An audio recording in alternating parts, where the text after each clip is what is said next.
नमस्कार, मी अमिता चितळे. आज आपण स्क्रीन टाईम या विषयावरती बोलूया. तर लहान मुलांना स्क्रीन टाईम द्यायचा का नाही द्यायचा किंवा द्यायचा असेल तर कसा द्यायचा, हे सध्या पडणारे पालकांना खूप मोठे प्रश्न आहेत.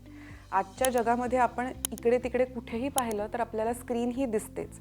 सो स्क्रीन कम्प्लिटली अव्हॉइड करणं हे काही शक्य वाटत नाही मला, at least in my personal perspective.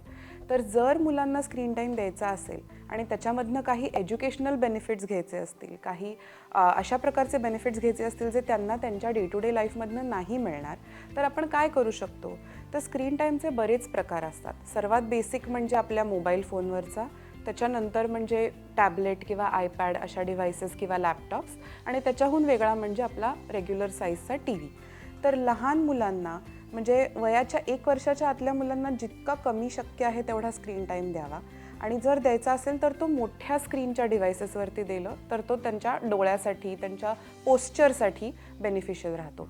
तसंच मोठ्या मुलांना जितकं मोठं डिव्हाइस तितकं त्यांना सरळ मान करून ताठ बसून ते बघायला लागतं आणि तितकं मोठं दिसतं आणि डोळ्यावरचं प्रेशर कमी होतं.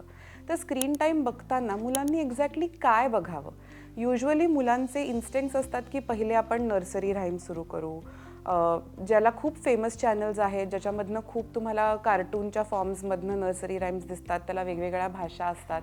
Definitely it is not a bad place to start with, पण जितकं आपण कम्युनिकेशन मुलांना दाखवू, म्हणजे स्टोरी थ्रू काही त्यांना कॉन्टेंट दाखवला किंवा एखादी गोष्ट, एखादं मॉरल्स असतील, एखादं day to day living skills असतील, या जर आपण त्यांना स्टोरी थ्रू दाखवल्या. फॉर एक्झाम्पल ब्लूई नावाचा एक खूप फेमस टी व्ही शो आहे ज्याच्यामधनं डे टू डे गोष्टी शिकता येतात आपल्याला, इमोशन्स शिकतात लहान मुलं, behaviour around peers, behaviour around adults, या गोष्टी शिकता येतात लहान मुलांना.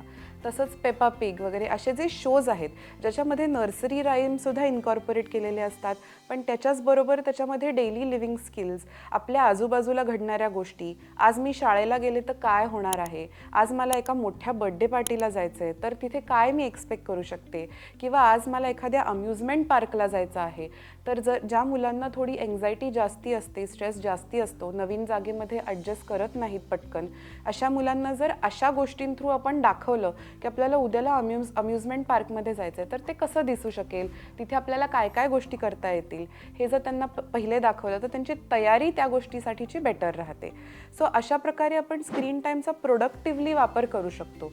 आणि डेफिनेटली स्क्रीन टाईम हा दिवसाला पर डेला 20 मिनटापेक्षा जास्ती नसावा, even for a 2 to 4 year old. त्याच्या पुढे आपल्याला मे बी ते थोडं निगोशिएट करायला लागतं. 2 yearsच्या आत आपण definitely it needs to be less than 20 minutes, पण 4 yearsच्या पुढे we can keep it to around 30 to 45 minutes a day. Also screen time जर आपण मुलाला कंट्रोल देत असलो की बाबा तू तुझा टॅबलेट वापर किंवा तू हा फोन घे आणि हातात ठेव, तर त्याला एक गायडेड ॲक्सेस नावाचं फीचर असतं ज्याच्याने तो स्क्रीन जो आपल्या समोर दिसतोय तो ते मूल चेंज नाही करू शकत विदाऊट एनी पासकोड, की काहीतरी वेगळा कॉन्टेंट सजेस्ट येतोय तर त्याच्यावर क्लिक केलं, हे नाही होऊ शकत.